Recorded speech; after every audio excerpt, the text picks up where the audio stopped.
আসসালামু আলাইকুম। আশা করি সবাই ভালো আছেন।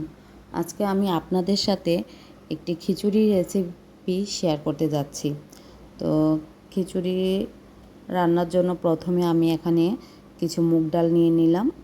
তো প্রথমে আমি মুগ ডালগুলোকে সুন্দর করে ভেজে নিচ্ছি। মুগ ডালগুলোকে একটু ভালো করে ভেজে নিতে হবে, আর খেয়াল রাখতে হবে যাতে মুগ ডালগুলো পুড়ে না যায়। তো এখানে এই যে আমি আমার মুগ ডালগুলো একটু সুন্দর করে ভেজে নিয়েছি। মুগ ডালগুলো ভেজে নেওয়ার পর এখানে আমি নিয়ে নিয়েছি চিনি গুঁড়া পোলাও চাউলটা। তো পোলাও চাউল নেওয়ার পর আমি এখানে পোলাও চাউল, মুগ ডাল এবং এর সাথে আমি মুসুর ডাল মিক্সড করেছি, করে সুন্দর করে সবগুলো উপকরণ ভালো করে ধুয়ে নিচ্ছি, যাতে এগুলোর মধ্যে কোনো রকম ময়লা না থাকে, এবং খুব পরিষ্কার করে ভালো করে কচলিয়ে ধুতে হবে, সুন্দর করে ধুয়ে নিতে হবে।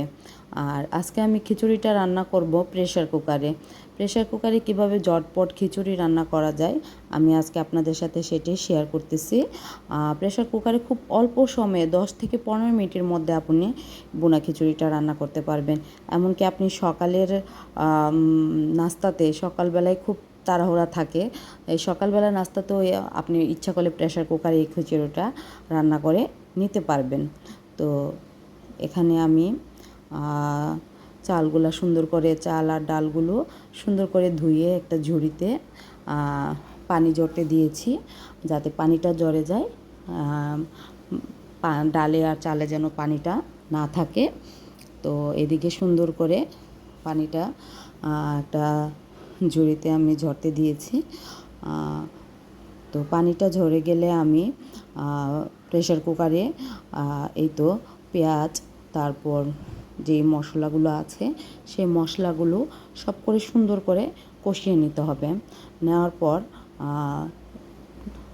আমি এখানে একটা নুডলসের মশলা দিয়ে দিলাম।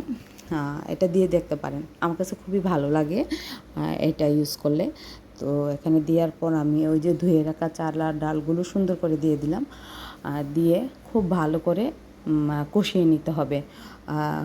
খুব ভালো করে নিতে হবে কষিয়ে, মানে হচ্ছে একটু টাইম নিয়ে, একটু সময় লাগবে, সময় লাগলেও এখানে চাল আর ডালটা সুন্দর করে ভালো করে কষিয়ে নিতে হবে, তাহলে খিচুড়িটা খুব জর্জরে হয়। আর এখানে আমি গরুর মাংস রান্না করেছি, যেহেতু বোনা খিচুড়ি রান্না করেছি, খিচুড়ির সাথে তো গরুর মাংস লাগেই। তো এখানে আমি